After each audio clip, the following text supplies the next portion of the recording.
Good morning, South. We're going to worship him this morning.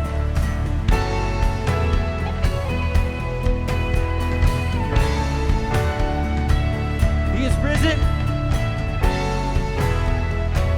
Sing it with me. Christ the Lord's risen today. Hallelujah. Sons of men and angels say, hallelujah. Raise your choice, triumphs high. Hallelujah. Sing ye heavens and earth reply.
I love this time of year. It's the beginning of spring. I love getting up in the mornings and it's crisp and it's cool. And I love that Easter is upon us. It's Easter Sunday, and as our tradition says, He is risen. You know, traditionally on Easter, millions of people gather together in churches to sing songs of hope and joy and to celebrate the resurrection of Jesus. And for a lot of people, they put on their Sunday best, they cook a really nice meal, they hide eggs with their kids, and so many more things. Easter's supposed to be a vibrant, hopeful, exciting day, isn't it? I also love how the seasons remind us that resurrection comes. Every fall, things die. In winter, they're ugly, and sometimes it feels hopeless, and then boom, it's like spring comes out of nowhere and life comes again. Resurrection embedded into all of creation. But then there's this Easter. And I have to be honest and just say, this is the weirdest Easter I've ever experienced, and I would say most of us probably feel that too. It's technically spring, but while there are some signs of life here and there, obviously there's still a lot waiting to bud and bloom. And it's a strange time to be alive. I mean, normally we gather with hundreds of people in our building to have an Easter gathering, and we just cannot do that right now. We can't even hang out in person with our friends or our coworkers or our families who don't live with us. And I've heard a lot of people struggling, not being able to connect with other people and not being able to maintain their in-person social connections. Am I right, extroverts? You know, all of us are facing a different life than we were just a few weeks ago. Who knew that this virus would impact the entire planet and cause so much pain and heartache? And so on a day that's supposed to be happy and joyous and filled with the hope of resurrection, well, some are struggling just to hold it all together. How about you? You know, for some of us, it's hard to even get our minds around the word resurrection in a time like this. And maybe you've heard the resurrection story, and for you, you're deeply bought into Jesus and who he is and what he does and what he invites us into. And for others, maybe you grew up hearing the resurrection story, but it doesn't seem real to you. Maybe it even feels like a fairy tale. And for others, maybe you're only watching this right now because someone asked you to, and you didn't want to hurt their feelings and you were afraid to turn them down. And maybe you're expecting me to do some kind of sermon where I pull out all kinds of facts to prove that Jesus was resurrected and that we should have hope. And before I even get started, you're already ready to dismiss it because you feel afraid and confused and maybe terrified and distant from resurrection because of what's right in front of us. Well, guess what? We're not the first people to feel afraid and confused and terrified hearing about resurrection, but not experiencing it yet. You know, there's a story in the Bible, in the New Testament book of Mark, that's about that first Easter morning. And in this story, we see the reaction of some ladies who go to this tomb who they didn't have all the warm and fuzzies when they heard about the resurrection. Isn't that interesting? And Mark chapter 16, the first 8 verses, is a really interesting look at that first Easter morning. You know, you might have heard the story leading up to it. Jesus was crucified and he died and was buried in a tomb. And for 3 days and 3 nights, he laid in that tomb. And so on Sunday morning, these ladies came to the tomb with spices to anoint his body. And they found the stone in front of the tomb rolled away. And so they went into the tomb, and instead of seeing Jesus' body, they saw a young man dressed in a white robe, and Jesus was nowhere to be found. And so the man said, "Don't be afraid. You came seeking Jesus of Nazareth, the one who was crucified. He is gone. He is risen. See the place where his body was laid. Go back and tell Peter and his disciples that he goes before you into Galilee, just as he, Jesus, said. You will see him there when you arrive." Now, it's easy to read this and to think those ladies would feel all warm and fuzzy and full of joy at hearing about the resurrection, but you might be surprised to know that the world they found themselves in was difficult. They had been hiding and afraid for several days after Jesus was captured and killed, and they were wondering what's next. And I wonder if they were wondering if they were next. See, these people followed Jesus. They had experienced his life. They had lived with hope that he would set them free and turn things upside down from the horrible situation they found themselves in. But now he was dead, and all bets were off. And so they came to this tomb to honor this Jesus and to care for his decaying body, only to find the tomb empty. And part of me expects them to be filled with joy and skip back to the disciples to tell them the good news. But that's not what happened. Listen to how they responded. The women went out quickly, and when they were outside the tomb, they ran away trembling and astonished. And along their way, they didn't stop to say anything to anyone because they were too afraid. I mean, wow. What a way to respond. I think if we're honest, many of us could look at not only this story, but also our lives with a similar sentiment. I mean, think about how you feel when winter is extra long and extra cold, or maybe there's too much snow. Our winter's filled with dead plants and dead trees and dead flowers and more. And some of us feel like we're sort of stuck in a perpetual winter. And the idea of a resurrection often feels 1,000 miles away. You know, maybe for some, you're still grieving the loss of a loved one or the end of an important relationship. For others, you're grieving the loss of normal life as we find ourselves stuck at home. And maybe for some, you're facing the grief of a bad diagnosis, or you're riddled with fear about your financial situation due to this virus. See, I don't think we're actually all that different from those ladies at the tomb. I know a lot of people who have heard a lot about Jesus. Maybe they grew up going to church with their parents or made it to Christmas and Easter and heard some stories. You know, maybe you've sat through a sermon on Easter that says everything is fine because Jesus was resurrected, that he's alive. See, these women heard about the resurrection, but they hadn't yet experienced the resurrection. And just like those ladies, many of us have heard about Jesus being resurrected. We just haven't experienced the resurrected Jesus yet, or we might understand that, yes, Jesus was resurrected 2,000 years ago, but we might not understand that resurrection is still happening today. You know, for all of us, and what's probably the weirdest Easter season of our lives is the whole world battles a virus that has killed so many people and ended lives and disrupted our entire way of life. Even though hopefully it's a temporary disruption, we've all had to come face to face with death and calamity and destruction. And if we're honest, resurrection sounds nice, but where is it? Does it exist? Why not here? Why not now? And you know, maybe you're asking yourself the question, why does this story even matter to me a couple of thousand years later? Why is it remotely relevant to my life? That's a really good question. And I hope that we can unpack that in our journey together this morning. You know, I know many of us feel the weight in this season. Many of us feel worn out already, and spring's just getting started. And my hope is that together this morning we'll come to the place where we see hints of resurrection as we think about the resurrection. But for now, I want you to ask yourself, do I really believe resurrection is possible? I'm tired, I'm worn, my heart is heavy from the work it takes to keep on breathing. I made mistakes, I let my hope fail, my soul feels crushed by the weight of this world. And I know that you can give me rest. I cry out with all that I have left. Let me feel redemption wins. Let me know the struggle ends. That you can meet the heart that's frail and torn. Wanna know the song can rise from the ashes of a broken life, and all that's dead inside can be reborn. And I'm warm.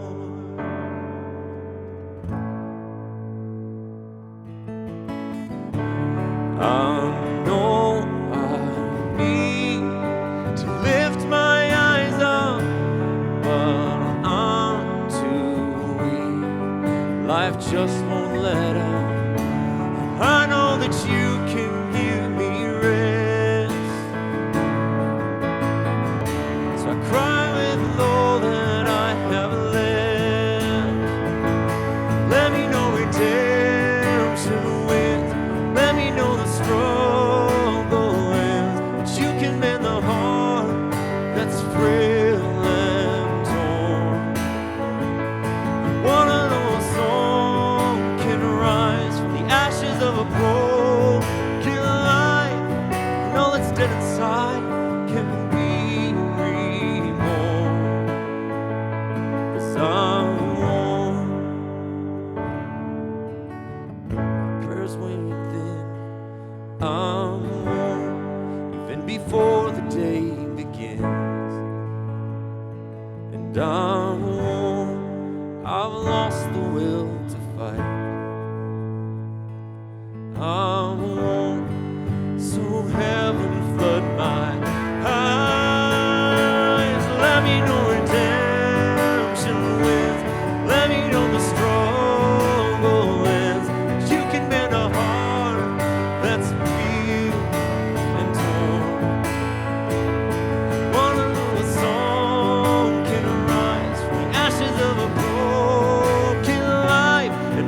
dead inside can be reborn.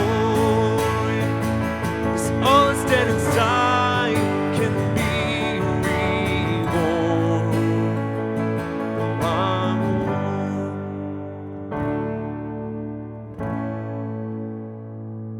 I'm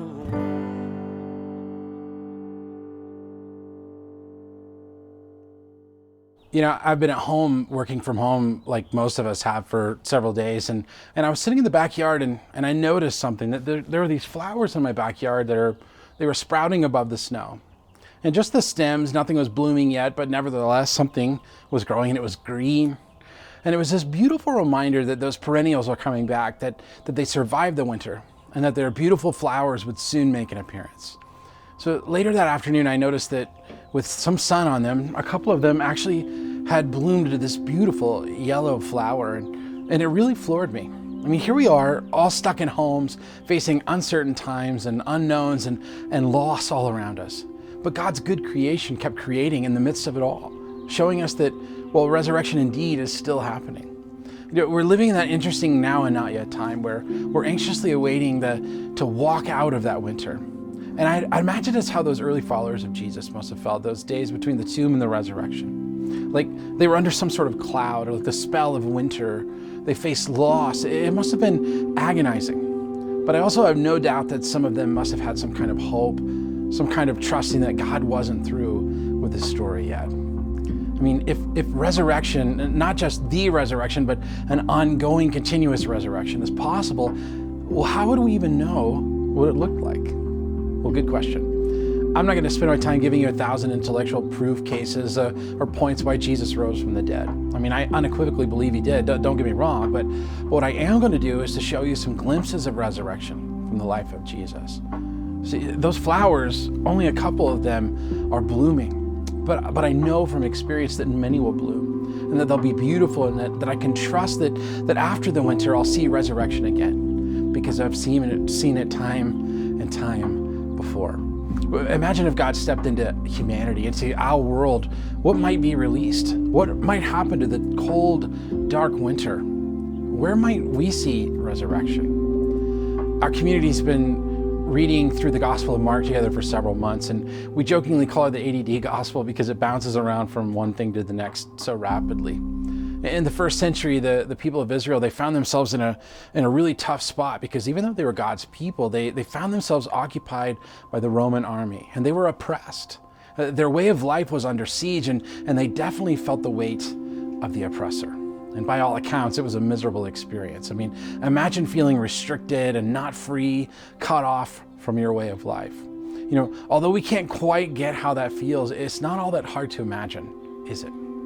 People had been begging God for hundreds of years to intervene, and they watched and waited and prayed and agonized and begged God to move. And so in Mark, we see Jesus come and step on the scene. And I love Mark chapter 1, verse 1. It says this: "This is the beginning of the good news of Jesus, the anointed one, the liberating King, the Son of God." Look at those words. Listen, the liberating King. We see what this king was all about in the Gospel of Mark. I mean, Jesus healed a man named Simon's mother-in-law, and when people heard about it, they brought all of the sick and the demon-possessed people that they could to find for Jesus. They brought him to Jesus to heal, and he did. He healed a man with leprosy, a man that no one would dare be around, a man who was shunned and unwanted, who was dehumanized in a tragic way. And Jesus actually reached out and touched him and healed him. You know, Jesus hung out with tax collectors and sinners and actually enjoyed spending time with them. Jesus broke conventional rules and regulations to put people above rules. He told the good news of his peaceful, good kingdom. Jesus went to regions that good religious people would never set foot in order to heal others and to share this good news. He cast out an unclean spirit from a man and he gave him new life. And I love how beautiful the scriptures describe this. The scriptures say the darkness swept up out of the man. I mean, wow, what a beautiful depiction of resurrection. Jesus healed this woman who'd been bleeding for 12 years simply because she in faith went up to him and touched his robe, and she just believed that if she could just touch his robe, she'd be healed. And maybe even more powerful than that, he stopped, and instead of discarding her, he listened to her story. Jesus took a small amount of food and miraculously multiplied it in order to feed thousands of hungry people. He walked on water. He spoke to the wind and calmed it. He challenged religious leaders to rehumanize instead of dehumanize people. He healed a man who was blind. He gave him full sight. He healed a man's daughter. I mean, on and on and on it goes. We see Jesus doing things. And do you see what's happening here? See, Jesus was interacting in ordinary human existence. He was bringing freedom and healing and upending cultural and societal norms and ridding of oppression and more. And I think you could say that he was bringing many resurrections and undoing brokenness everywhere he went. See, the life of Jesus shows us what resurrection unleashed looks like. And I think all too often, religious people think that the resurrection of Jesus validated the life of Jesus, almost like it didn't matter until he got there. But I'm not so sure that that's exactly right. I think the life of Jesus validates the resurrection just as much as the resurrection validates the life of Jesus. And what I mean is, we shouldn't be so surprised that the resurrection happened, because we see through his life resurrection after resurrection. Over and over, we see Jesus standing up to the forces of evil, to darkness, to injustice, and pulling things out of despair into hope, out of darkness into light.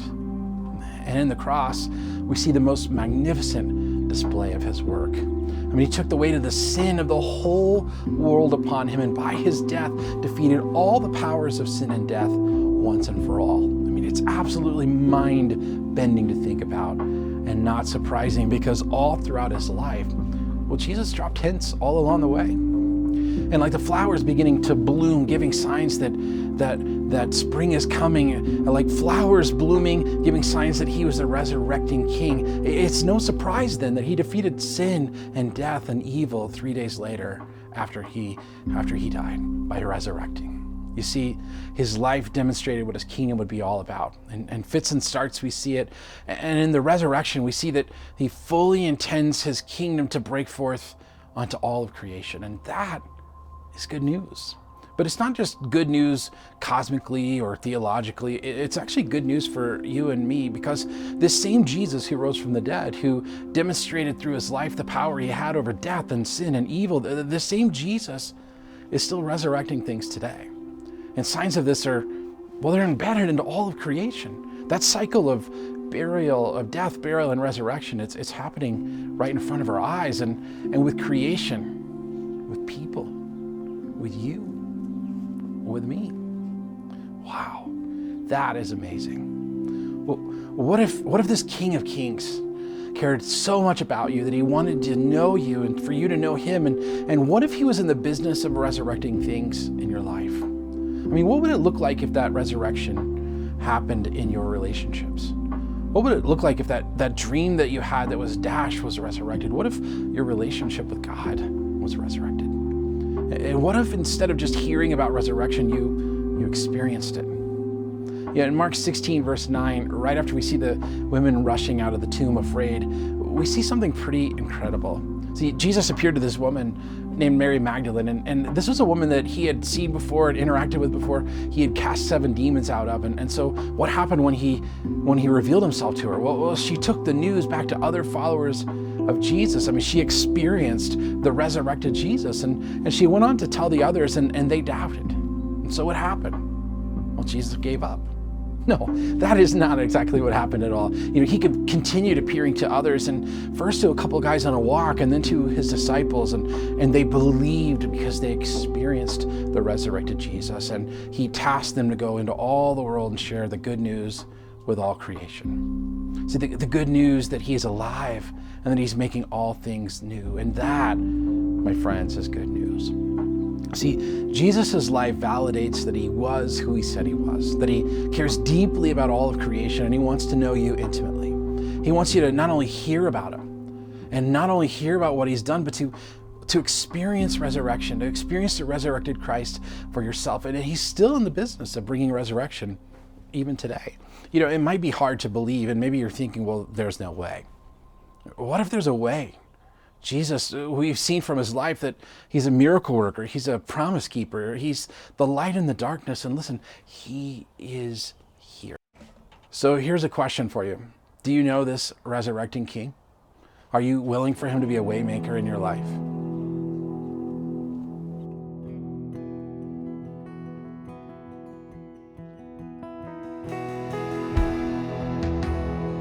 The song says that he's moving in our midst. And I know you're not here with us right now, but wherever you are, he's working. He's moving. Wherever you are.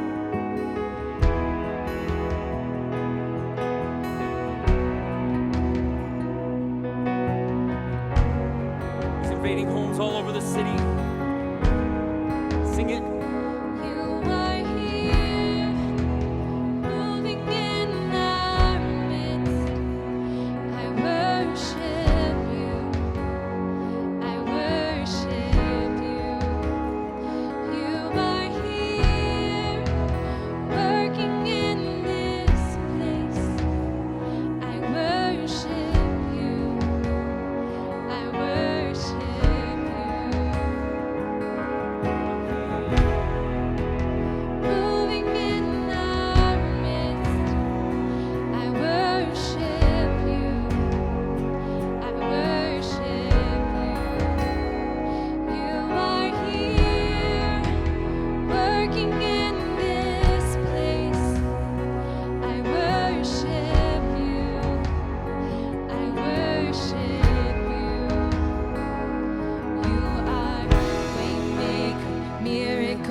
stop working. You never stop, you never stop working. Even when I don't feel it, you're working. Even when I don't feel it, you're working. You never stop, you never stop working. You never stop, you never stop working. Even when I don't see it, you're working. Even when I don't feel it, you're working. You never stop, you never stop working. You never stop.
You know, it's really incredible being in God's creation. I mean, look at this amazing canvas that God has painted on, the vibrancy, the beauty, the variety. It's just beautiful. And in the same way, the resurrection of Jesus unleashed this same beauty on all of creation, a little bit at a time. And you might be thinking, well, where do I see resurrection? Where do I see the beauty of Jesus moving in this earth? Well, every time a girl is freed from sex trafficking, we see it. Every time a marriage is restored, we see it. Every time a disease is healed, we see it. Every time someone takes a step toward wholeness, we see it. You know, this Jesus, this way maker, he's moving and healing, and he's bringing resurrection in 1,000 ways every single moment. Last year, we had an incredible artist named Forrest Morgan. He drew 8 stations of the cross for us. And by the way, if you're interested, you can still go through it if you go to artliturgy.com. And in these 8 stations, Forrest depicted the journey that Jesus made on his way to the cross. And it was and is incredibly powerful and moving and also heavy in the most beautiful of ways. And this year we thought, well, what if we took it one step further and asked Forrest to imagine sort of resurrection? What would a vibrant resurrection piece that complemented the Stations of the Cross artwork he did last year? And so he took it seriously, and he did just that. And we wanted to show you together in our in-person gatherings on Easter Sunday, but obviously we can't meet in our building, but we still want you to see it. And so I'm going to show it to you right now. Take a look at this. Look at this. I mean, this is filled with hope for you and I. See, Jesus wasn't just some story from years ago. He wasn't just killed. He overcame death and sin. He overcame darkness. He resurrected it, and it had huge implications. And look at the nail holes in his wrists. Look at the contrast of the light in the top and the darkness on the bottom. But I want you to really see at the bottom. Do you see it? Take a look. Look closely. He's holding the chains, and they're broken. And that means he broke the strongholds, the oppression, evil, and death, and destruction. Your strongholds and my strongholds. And he loves you. He died for you. He rose again for you. The one crowned with light, the healer, the way maker, the miracle worker, the friend of sinners, for you and for me. Do you see it? There's this powerful moment right in the middle of the Gospel of Mark where Jesus asks his disciples, well, who do people say that I am? And they give him a list of what people were saying. Well, some said John the Baptist, others think you're Elijah, others think maybe you're one of the prophets. And maybe for you, you would say something similar. Maybe you would say that Jesus was a good teacher, or it's a nice story, or he's someone that you've heard about, but you've never really experienced him. Jesus asks his disciples this, and then he probes a little bit deeper, and he asks a deeper question. He says, who do you say that I am? And that's a question that we all have to wrestle with. You see, we can ignore Jesus. That's okay. He can take it. We can deny Jesus. He's been denied before. See, either he resurrected people and himself was resurrected, and either he did all of that and things are still resurrecting, or he didn't. And the question is, who do we say he is? And maybe one step further, do we still believe in resurrection today?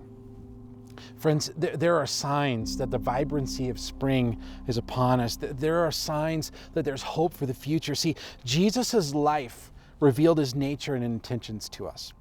And Jesus' death revealed his willingness to die on our behalf. And Jesus' resurrection revealed his power over sin and death, which means he has all power over all things. See, Jesus is a good and benevolent king. But I want to invite you today to not only just hear about Jesus, but to experience this Jesus, to see Jesus for who he really is, and to experience restoration and renewal and joy and freedom, and yes, resurrection. Easter, it's a beautiful time. It's when we come together to celebrate the magnificent resurrection of Jesus. And I want to invite you to move from hearing about Jesus to experiencing Jesus. You might be thinking, well, Jesus can't help me, man. I'm in too deep. But I want you to know that you're never too deep for the way of Jesus, that he is the healer, he is the restorer. Friends, spring is upon us. And though there may be some dark days ahead, that's not the end of the story. See, Jesus and his resurrection and his good kingdom and the invitation we have into that kingdom, that's the rest of the story. So no matter where you are or what you've gone through, your story is still being written. And I want to invite you, would you move from just hearing about Jesus as some sort of intellectual exercise to allowing yourself to experience Jesus? From hearing about Jesus to following Jesus. You know, our mission as a church is to help people live in the way of Jesus, with the heart of Jesus, to be his apprentice, to live like Jesus lived, to have his heart, and to receive his unfathomable grace. And I'd love for this Easter to mean more to you than any other. If you've never decided in the past to follow Jesus, would you ask Jesus, just ask him to meet you where you are, to reveal himself to you, to show you where resurrection is happening in your life. And would you choose today to live in his way with his heart as an apprentice? God, I am so grateful for the opportunity for us to learn more about you, Jesus, and I just thank you for the resurrection and all that it means. I pray that everyone listening to my voice would be touched by you, Holy Spirit.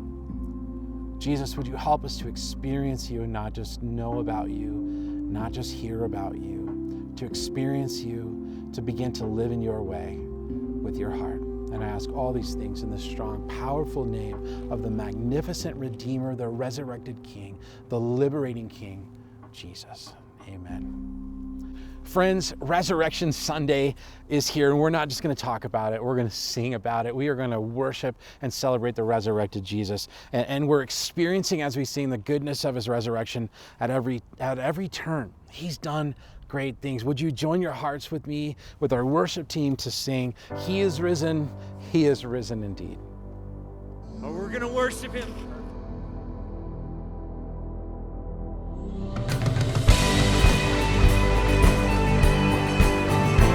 It's time to celebrate.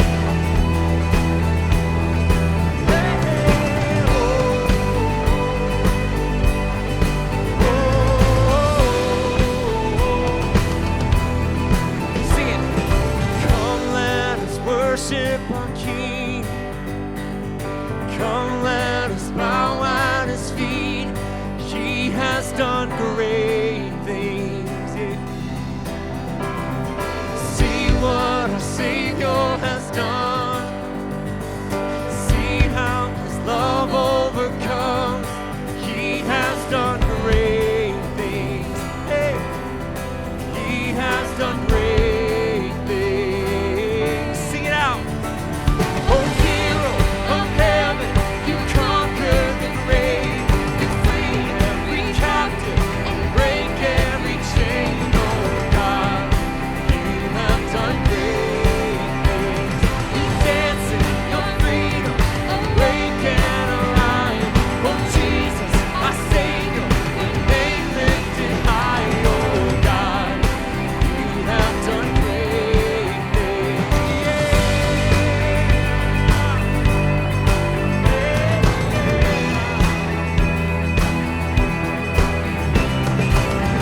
shout out your name from the rooftops. I proclaim that I am yours. I am yours. Oh, so I shout out your name from the rooftops. I proclaim that I am yours. I am yours.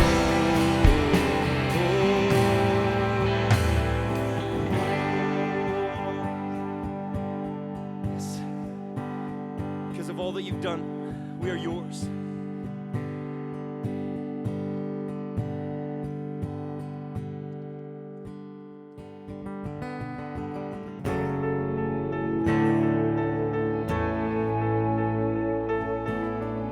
The song is a declaration of what we believe because of the resurrection. I believe in the Son. And I believe in the risen one. Yes, I do. And I believe I overcome by the power of his blood. And amen, I'm alive because he lives. Amen. Let my song join the one that never ends because he lives. Yeah.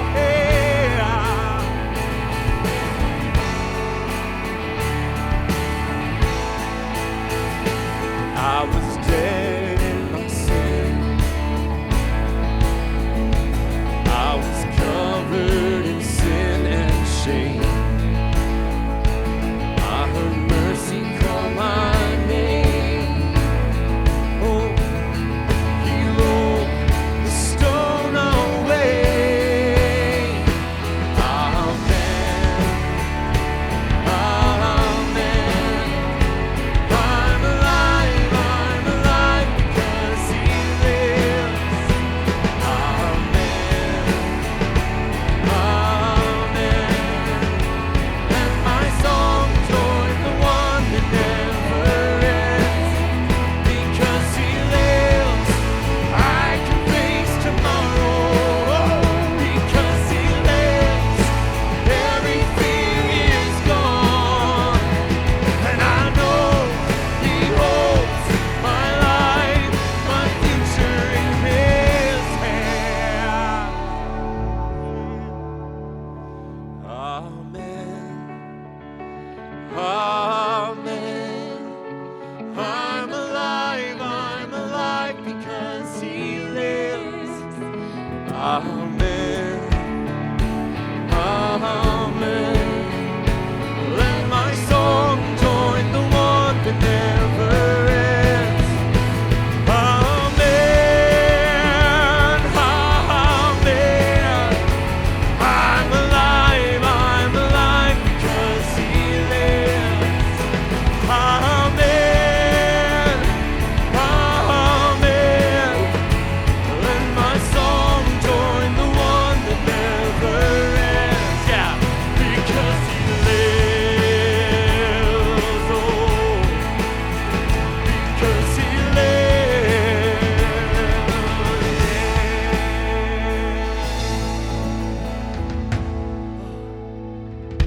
It's because of what you've done on the cross and rising again, a promise that you set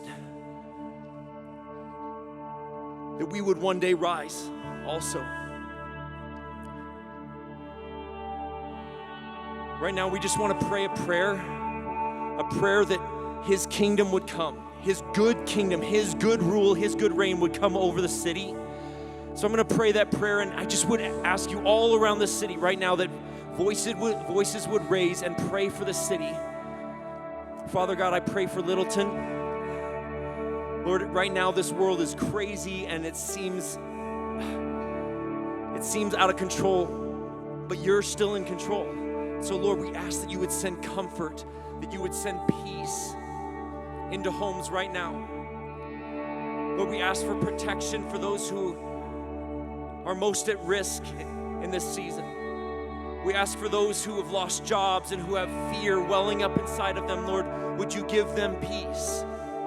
Would you be a way maker for them? Would you bring life and resurrection in relationships when families are cooped up at home and it's so hard sometimes in relationships, or people are alone? Lord, would you bring comfort?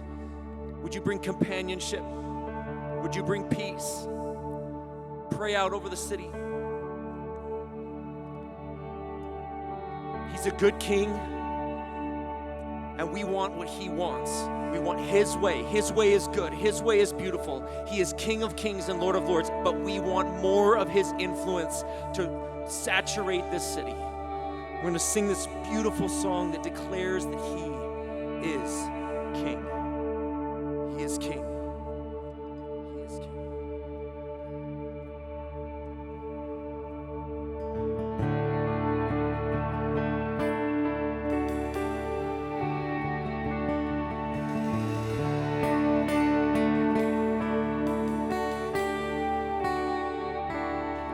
In the darkness we were waiting, without hope, without light, till from heaven you came running. There was mercy in your eyes to fulfill the law and prophets. To a virgin came the word, from a throne of endless glory to the cradle in the dirt.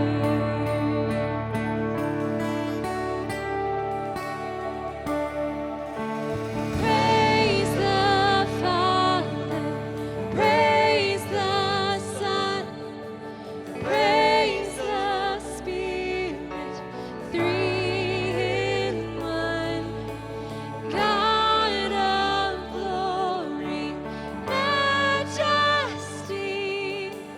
praise forever to the King of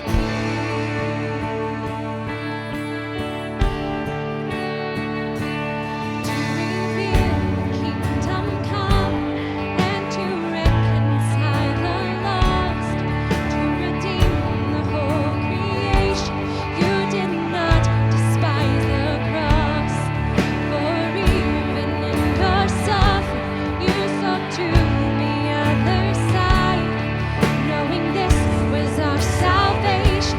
Jesus, for our sake you died.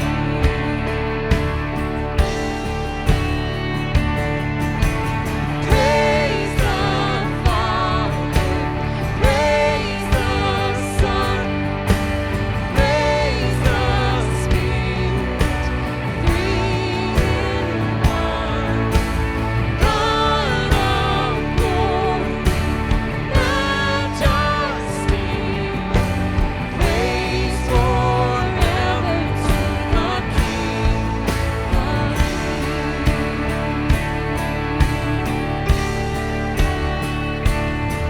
In the morning that you rose, all of heaven held its breath, till that stone was moved for good, for the Lamb had conquered death.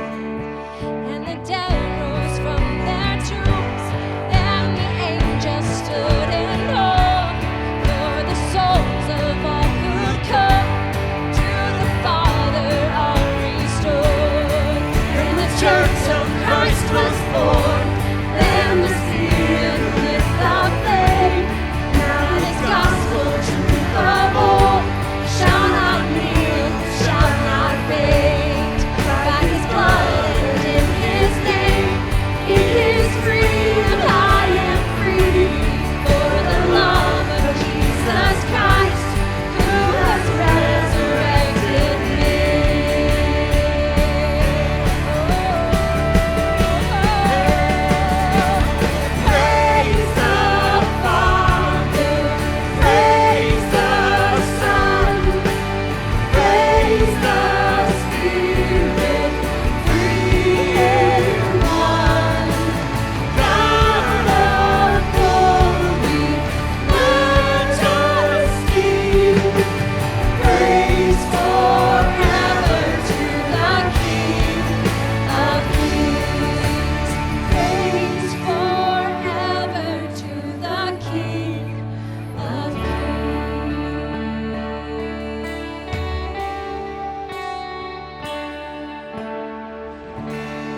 Boy, do I feel stupid just standing here smiling.